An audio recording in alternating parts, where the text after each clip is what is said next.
This is my update of the rooted cuttings that I started in 4" by 4" by 9" tree pots with the direct pot method using Sunshine Mix, which is similar to HP Pro Mix. It basically is peat, perlite, and mycorrhiza.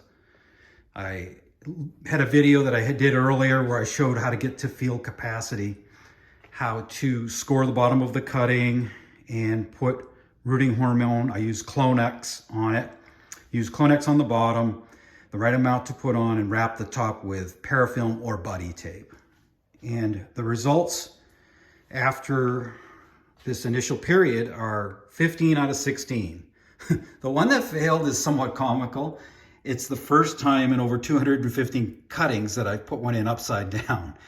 And it didn't really like growing upside down. It was Moyata and lost that one. But 15 out of 16 is still good. This one's an interesting one here. This is called Porcenza Blanca. It's a Pons fig. Seems to be relatively early. The person that sold me this cutting actually had three nodes above the surface. All were branches that the person that sold it to me had cut off. I didn't know if it was going to root. I've never tried to root a cutting like that. And what I found out is it takes much longer to pop. Fortunately, I started my mix at field capacity and right temperatures with the wrap on the top. Everything was done right, which gave it a chance to actually survive and not rot. So at this point, it's looking much better. It's growing 2 trees out of each spot where the cutting had been cut. My advice to sellers, don't sell these. These are difficult to root. Just take the part that you've cut the branches off and sell the cutting with basically an area that doesn't have a tree or didn't have a tree growing from it.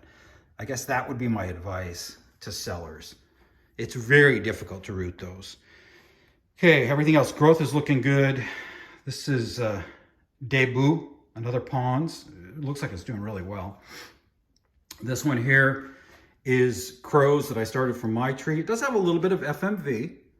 You can see it in the leaf. That's nothing to worry about.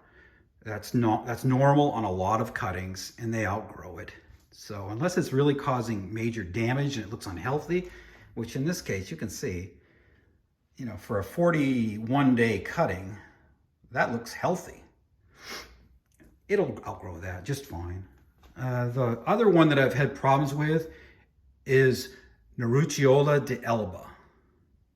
That's one right there. Got very weak looking tree. Let's see if I can get the other one. And this is the other one right there. It looks a little bit better.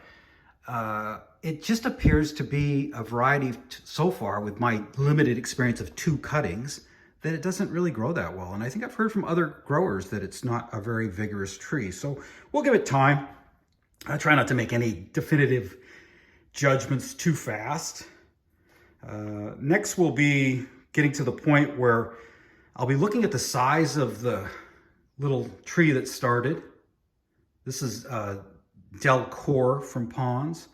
And you can see the right side has a really nice little tree, and then down below has a little one started. So what I will do, what I typically do is I'll choose the best one. I'm gonna let this grow a little bit longer, maybe another couple weeks. And then when I feel it's got a really good root system, I will get rid of the small one at the soil line. Same thing with Debut over here. 2 really nice trees. So I'm gonna let these go longer. I'm gonna pick the best one, and then I will slowly remove anything else and get it down to 1 tree, the strongest one. But before you do this, you want to make sure you feel very confident that you have a good root system down there before you start taking them off to create a single stem tree. This is Ondata, huge cutting, as you can see. And if you look at the top of the cutting, same kind of thing. This cutting was a branch that was cut. It had a little green tip, and it still has it. I don't know if you can see it. Little tiny green section there. That potentially could turn into a tree, but what I will do is I'll wait till this really strong side here on the left starts to grow, and then I will just cut that cutting off down near the actual tree that I'll keep. I'll take all of that off. And when I plant it, I'll tip it so that it's upright and I'll get a single stem tree out of it. So there'll be more videos to follow as I up pot. But so far, 15 out of 16, real pleased. And I don't know, I've become a little bit more humble maybe by putting one in upside down and realizing that I'm not a pro at this by any means.